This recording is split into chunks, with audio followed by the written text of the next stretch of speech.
आचार्य चाणक्य कहते हैं, घर का शत्रु वह रोग है जो धीरे धीरे पूरे शरीर को खत्म कर देता है और पता भी नहीं चलता।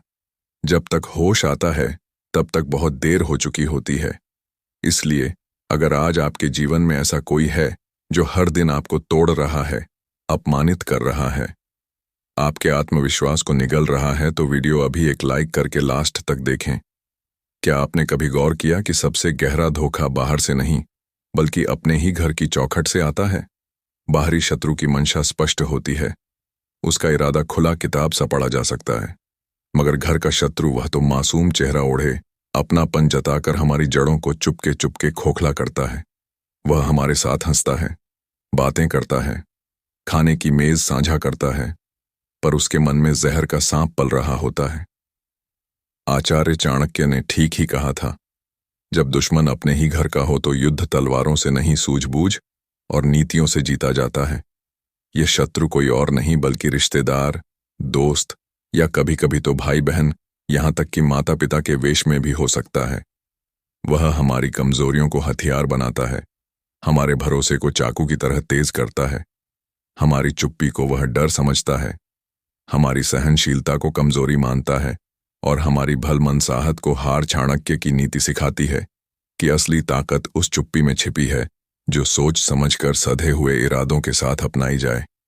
जब दुश्मन अपने ही घर का हो तो पहला कदम है उसके मन को टटोलना, उसकी नीयत की दिशा भांपो, उसकी बातों के पीछे छिपे जहर को सूंघो। जब वह तुम्हारी सफलता पर ताने मारे, तुम्हारे सपनों का मजाक उड़ाए या तुम्हारी मेहनत को तुच्छ दिखाने की कोशिश करें, तो सतर्क हो जाओ। यह साफ संकेत है कि वह तुम्हारा हित नहीं चाहता, और जो तुम्हारा भला नहीं चाहता वह चाहे किसी भी रिश्ते का लबादा पहने, असल में दुश्मन ही है। ऐसे छिपे शत्रुओं से निपटने के लिए चाणक्य ने 8 अचूक और खतरनाक चालें बताई हैं, जो युद्ध की रणनीति से कम नहीं। यह चालें सिखाती हैं कि बिना शोर मचाए, बिना तलवार उठाए, कैसे अपने दुश्मन को उसकी ही चाल में उलझाया जाए। आज हम बात करने वाले हैं महान रणनीतिकार आचार्य चाणक्य की उन गुप्त चालों के बारे में जो घर के अंदर छुपे दुश्मन से निपटने के लिए एकदम सटीक हैं। यह वह दुश्मन है जो आपका अपना ही खून है, लेकिन दिल में रखता है जहर। इनसे लड़ना दुनिया की सबसे मुश्किल लड़ाई है, लेकिन चाणक्य ने हमें रास्ता दिखाया है, और वह रास्ता है बुद्धि का युद्ध। चाल एक, भावनाओं का किला बनाओ, इमोशनल फोर्ट्रेस। घर का दुश्मन सबसे पहले आपकी भावनाओं की दीवार पर हमला करता है। क्यों? क्योंकि उसे पता होता है कि आप उसे ना नहीं बोल पाओगे, उसे टोक नहीं पाओगे। वह बार बार आपके आत्मविश्वास पर, आपके सपनों पर, आपकी इज्जत पर प्रहार करेगा।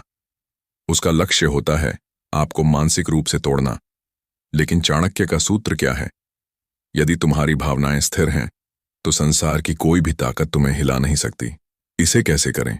खुद को इतना मजबूत बनाओ कि उसकी हर एक चोट, हर एक ताना, हर एक अपमान तुम्हारी शक्ति बन जाए। उसकी नकारात्मकता को अपना फ्यूल बना लो। जब वह ताना मारे कि तुम कुछ नहीं कर सकते, तो उसी आग में तपकर यह साबित कर दो कि तुम कुछ भी कर सकते हो। उसकी चोटें तुम्हें कमजोर नहीं, इस्पात जैसा मजबूत बनाएंगी। चाल दो, चुपके से जीतो, दिल द साइलेंट अलायंस। ये चाल बेहद सूक्ष्म और शक्तिशाली है। घर में हमेशा कुछ लोग ऐसे होते हैं जो तटस्थ हैं, ना आपके पक्ष में ना विपक्ष में। चाणक्य कहते हैं इन्हें जीतो, लेकिन ध्यान रहे, जोर जबरदस्ती से नहीं, प्रचार से नहीं। इसे कैसे करें? अपने आचरण, अपनी सच्चाई और अपने व्यवहार से उन्हें प्रभावित करो। हमेशा सही बोलो, नेक काम करो। जब वह खुद अपनी आंखों से देखेंगे कि गलती आपकी नहीं बल्कि उस दुश्मन की है जो लगातार आपको नीचा दिखाना चाहता है, तो वह खुद ब खुद आपके पक्ष में बोल उठेंगे। चाणक्य की बात याद रखें, अगर न्याय के लिए खुद चिल्लाना पड़े तो लोग तुम्हें गलत समझेंगे, लेकिन अगर तुम्हारा आचरण ही न्यायपूर्ण है तो लोग खुद ब खुद तुम्हारे पक्ष में खड़े होंगे। यह एक साइलेंट विक्ट्री है। चाल 3, शांत घड़ी की प्रतीक्षा, द पेशेंट हंटर। यह धैर्य का खेल है। चाणक्य साफ कहते हैं, हर शत्रु एक दिन गलती जरूर करता है। वह दिन आपका डी-डे है, लेकिन उस दिन के आने तक आपको शांत और सतर्क रहना है। उसकी हरकतों पर तुरंत रिएक्ट मत करो। उसे लगने दो कि उसकी सारी चालें काम कर रही हैं। वह और अधिक घमंडी हो जाएगा और घमंड में ही इंसान सबसे बड़ी गलती करता है। जब वह अपनी सबसे बड़ी कमजोरी के साथ सामने आए, उसकी झूठी छवि की दरार सबके सामने दिखे, तब एक ही बार में उसकी सारी चालों को उसके सामने रख दो। वो पल आपका है, लेकिन उस पल के लिए इंतजार जरूरी है। चाल 4 शांतिपूर्ण विभाजन, द साइलेंट एग्जिट। शत्रु को सबसे ज्यादा चोट कब लगती है? जब आप उसे नजरअंदाज करते हो। यह चाल बिना तलवार चलाए दिया जाने वाला वार है। आप बिना कुछ कहे, बिना कोई हंगामा किए धीरे धीरे उससे दूरी बना लो। उसे लगना चाहिए कि आप उसकी बातों, उसके व्यवहार से बिल्कुल अप्रभावित हैं। आप खुश हैं, आगे बढ़ रहे हैं। बहस नहीं, बयानबाजी नहीं। बस इतना कीजिए कि आपके जीवन से वह इंसान धीरे धीरे गायब हो जाए, जैसे कभी रहा ही नहीं। यह साइकोलॉजिकल डिस्कनेक्ट उसे अंदर तक हिला देगा। चाल 5, उल्टा बूमरैंग, द रिवर्स ट्रैप। यह चाणक्य की सबसे बुद्धिमानी भरी चालों में से एक है। अगर कोई आपके बारे में झूठ फैलाता है, आपको बदनाम करता है, तो सीधा जवाब देने में कई बार नुकसान होता है। इसकी जगह क्या करें? उसकी ही चाल को उसके खिलाफ इस्तेमाल करो। उदाहरण, अगर कोई कहता है कि आप बहुत अहंकारी हैं, तो लोगों के सामने इतनी विनम्रता और नम्रता दिखाओ कि वह इंसान खुद ही झूठा नजर आने लगे। उसके झूठ को आपके कर्म खुद ब खुद बेनकाब कर देंगे। आपको कुछ बोलने की जरूरत नहीं पड़ेगी। यह बिना लड़ी जीती गई लड़ाई है। चाल 6, निरंतर उन्नति, द अनस्टॉपेबल राइज। यह सबसे जरूरी चाल है। घर के दुश्मन की सबसे बड़ी इच्छा होती है कि आप रुक जाएं, आप डर जाएं, थक जाएं, हार मान लें। वो ताने इसलिए मारता है ताकि आपका ध्यान आपके लक्ष्य से भटक जाए। चाणक्य का आदेश है, रुकना नहीं है। चुपचाप अपना काम करते रहो, चुपचाप अपनी मेहनत करते रहो, चुपचाप अपना साम्राज्य बनाते रहो। आपकी सफलता, आपकी तरक्की उस दुश्मन के लिए सबसे बड़ा जवाब है। याद रखो, चुप्पी से बना साम्राज्य सबसे मजबूत होता है, क्योंकि वह दिखता नहीं पर असर करता है। जब आप सफलता की सीढ़ियां चढ़ते जाओगे, तो उसकी आवाज धीरे धीरे दबती चली जाएगी। चाल 7, अंतिम और सबसे घातक चाल, भूल जाओ, माफ मत करो, द फाइनल ब्लो, ऑब्लिवियन। भाइयों और बहनों, यह सबसे कठोर लेकिन सबसे जरूरी सबक है। माफी उनके लिए है जो पश्चाताप करते हैं, जो अपनी गलती स्वीकार करते हैं। लेकिन जो इंसान बार बार जानबूझकर आपको नीचा दिखाने का प्रयास करता है, उसके लिए माफी का शब्द व्यर्थ है। ऐसे इंसान को माफ करना अपनी आत्मा को जहर देना है। चाणक्य कहते हैं, उसे भूल जाओ, उसके नाम को, उसकी यादों को, उसके दिए गए दर्द को अपने दिल और दिमाग से पूरी तरह मिटा दो, जैसे वह कभी अस्तित्व में था ही नहीं। एक भूत की तरह जिसे आपने विदा कर दिया। एक इंसान के लिए इससे बड़ी हार कुछ नहीं हो सकती कि उसे पूरी तरह भुला दिया जाए। यह उसकी सबसे बड़ी पराजय है। मौन सबसे शक्तिशाली हथियार जो दुश्मन को हिला दे। जब कोई आपके सामने आकर आपको मानसिक रूप से तोड़ने की कोशिश करता है, आपके आत्मविश्वास को चकनाचूर करने की साजिश रचता है, या आपके मन को भटकाने के लिए शब्दों के तीर चलाता है, तब आपका सबसे बड़ा हथियार है मौन। यह वह चुप्पी नहीं जो डर या कमजोरी दिखाती है। यह वह मौन है जो एक तूफान से पहले की शांति की तरह होता है, गहरा, रहस्यमयी और ताकतवर। यह वह हथियार है जो बिना एक शब्द बोले सामने वाले की हर चाल को नाकाम कर देता है।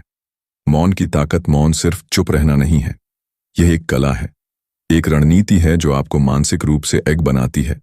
जब कोई आपको उकसाने की कोशिश करता है, आपकी भावनाओं को ठेस पहुंचाने के लिए ताने मारता है, या आपको नीचा दिखाने के लिए चाले चलता है, तब जवाब देना स्वाभाविक लगता है।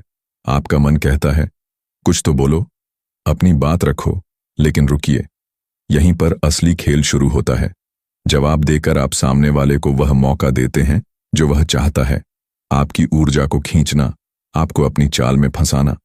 लेकिन जब आप चुप रहते हैं, आप उसकी सारी रणनीति को पलट देते हैं। आपकी खामोशी उसे भटका देती है, उसे सोचने पर मजबूर कर देती है कि उसका वार काम भी कर रहा है या नहीं। सजगता के साथ चुप्पी या मौन तब और प्रभावी हो जाता है जब आप इसे सजगता के साथ अपनाते हैं। यह वह चुप्पी है जिसमें आपकी आंखें खुली रहती हैं, आपका दिमाग तेज रहता है और आपका दिल शांत। आप सामने वाले के हर शब्द को सुनते हैं, उसके हर हाव भाव को पढ़ते हैं। आप देखते हैं कि वह किन शब्दों का इस्तेमाल कर रहा है, वह किन लोगों से क्या बातें कर रहा है और उसकी मंशा क्या है। यह मौन आपको एक शतरंज के खिलाड़ी की तरह बनाता है जो अपनी चाल सोच समझ कर चलता है। आप चुप हैं, लेकिन आप कमजोर नहीं। आप खामोश हैं, लेकिन आपकी नजरें सामने वाले के मन को भेद रही हैं। भ्रम का जाल आपकी चुप्पी सामने वाले के लिए एक भूल भुलैया बन जाती है। वह सोचता है कि उसकी बातें आपको चोट पहुंचा रही हैं, कि आप टूट रहे हैं। वह अपनी चालें और तेज करता है और यहीं वह गलती करता है, क्योंकि आपकी खामोशी उसे धीरे धीरे उजागर कर रही होती है। वह अपनी सारी रणनीतियां, अपने सारे हथियार खुलेआम आपके सामने ला देता है, बिना यह समझे कि आप हर कदम को गौर से देख रहे हैं। आपकी चुप्पी उसे यह सोचने पर मजबूर कर देती है कि वह जीत रहा है, लेकिन असल में वह अपने ही जाल में फंस रहा होता है। मानसिक शक्ति का आधार मौन सिर्फ सामने वाले को हराने का जरिया नहीं है, यह आपकी अपनी मानसिक शक्ति को बनाए रखने का भी साधन है। जब आप जवाब नहीं देते, आप अपनी ऊर्जा बचाते हैं। आप अपने मन को उन नकारात्मक विचारों से मुक्त रखते हैं जो सामने वाला आपके भीतर जगाने की कोशिश कर रहा है। यह चुप्पी आपको अपने लक्ष्यों पर केंद्रित रखती है, आपको आपकी मंजिल की ओर बढ़ने की ताकत देती है। यह वह शक्ति है जो आपको यह याद दिलाती है कि हर लड़ाई में शामिल होने की जरूरत नहीं होती। कुछ लड़ाइयां चुप रहकर, अपने काम पर ध्यान देकर और अपनी शांति को बनाए रखकर जीती जाती हैं। चाणक्य की सीख, आचार्य चाणक्य ने कहा था, शब्दों से ज्यादा प्रभावशाली है वह मौन जो सामने वाले को उसकी सच्चाई का आईना दिखा दे। जब आप चुप रहते हैं, आप सामने वाले को उसकी कमजोरियां दिखाने का मौका देते हैं। आप उसे यह एहसास दिलाते हैं कि उसकी हर चाल, हर शब्द आपके सामने बेकार है। यह मौन न केवल आपकी ताकत का प्रतीक है, बल्कि यह सामने वाले को यह सोचने पर मजबूर करता है कि वह कितना गलत है। कैसे अपनाएं इस मौन को? सजग रहें। चुप रहने का मतलब यह नहीं कि आप बेखबर हो जाएं। हर बात को सुनें, समझें और उसका विश्लेषण करें। भावनाओं पर काबू रखें। उकसावे में आकर जवाब देना आसान है, लेकिन अपनी भावनाओं को नियंत्रित करना असली ताकत है। लक्ष्य पर ध्यान दें। सामने वाले की बातों में उलझने के बजाय अपने लक्ष्यों पर फोकस करें। आपकी सफलता ही सबसे बड़ा जवाब है। खुद को समय दें। मौन आपको सोचने और सही रणनीति बनाने का समय देता है। इसे अपनाएं और सही समय पर अपनी चाल चलें। भाइयों और बहनों, आज की यह बात उन सभी के लिए है जिनके अपने ही उनके सबसे करीबी बनकर उनकी आत्मा को घाव देते हैं। और सबसे कठिन सवाल यही आता है, यह तो अपने हैं, इन्हें माफ कर दो। लेकिन मैं आपसे एक सवाल पूछता हूं, क्या अपने ही आप को मानसिक रूप से खत्म करने का अधिकार रखते हैं? क्या अपनों का काम आपकी हर मुस्कान पर सवाल उठाना होता है? क्या रिश्ता नाम की चादर ओढ़कर कोई आपको रोज जहर पिला सकता है? जवाब है नहीं। इसीलिए रिश्ते के नाम पर मत चलो, उस इंसान की नीयत देखकर चलो। चाणक्य की चेतावनी। घर का शत्रु एक साइलेंट किलर। आचार्य चाणक्य कहते हैं, घर का शत्रु वह जहर है जो चुपचाप आपकी रग रग में उतर जाता है। वह एक ऐसा रोग है जो धीरे धीरे आपके आत्मविश्वास, आपके सपनों, आपकी पहचान को खत्म कर देता है। और जब तक आपको होश आता है, तब तक बहुत देर हो चुकी होती है। तो फिर क्या करें? चुप रहो, लेकिन तैयारी करो। जवाब मत दो, लेकिन वार जरूर करो, सही समय पर सही नीति से। याद रखो, आप युद्ध नहीं लड़ रहे, आप अपना अस्तित्व बचा रहे हो। और जब अस्तित्व की बात आती है, तो चाणक्य की नीति की एक एक चाल तलवार से भी ज्यादा घातक होती है। चाणक्य बनने का मंत्र, भावनाओं पर लगाम। चाणक्य बनना मतलब है अपनी भावनाओं का राजा बनना। वह हर ताना, हर अपमान, हर वार जो आप पर चला, उसे एक कागज की तरह फाड़ कर फेंक दो। लेकिन उस कागज पर लिखा सबक याद रखो। शत्रु को सबसे ज्यादा डर उस इंसान से लगता है जो टूटकर भी मुस्कुराता है। क्यों? क्योंकि घर के दुश्मन की सबसे बड़ी उम्मीद यही होती है कि आप रोएंगे, हार मानेंगे, रिश्तों की भीख मांगेंगे। और जब आप खामोश रहकर खुद को मजबूत करते हो, तो आप उसकी हर उम्मीद पर पानी फेर देते हो। असली अपना कौन? पहचानो। अपनों के भेष में दुश्मन मिल जाए तो हैरान मत होना। यही संसार का नियम है। जो इंसान आपके दुख में आपको दोष दे, आपकी सफलता में ईर्ष्या करे और रोज आपको यह एहसास दिलाए कि आप बेकार हो, वह चाहे जितना बड़ा रिश्ता क्यों ना हो, वह कभी आपका अपना नहीं हो सकता। कठिन है लेकिन असंभव नहीं। अगर आप सोचते हो कि चाणक्य बनना कठिन है तो हाँ, यह सच है, लेकिन असंभव नहीं। क्या आसान है? रोना, झुकना, हार मान लेना। लेकिन भाई वह भी तो आसान नहीं है। दर्द सहना भी तो एक तपस्या है। तो जब दोनों ही रास्ते कठिन हैं, तो क्यों ना वह रास्ता चुना जाए जो आपको मजबूत बनाए, वह नीति जो आपको अपराजय बना दे, वह संयम जो आपकी सबसे बड़ी ढाल बन जाए। असली जीत बिना लड़े जीतना। चाणक्य की सबसे बड़ी चाल यही है, बिना लड़े युद्ध जीत लेना, बिना बोले सच्चाई साबित कर देना, बिना दिखाए ताकत का डर पैदा कर देना। जब आप यह नीति अपनाओगे तो हर शत्रु चाह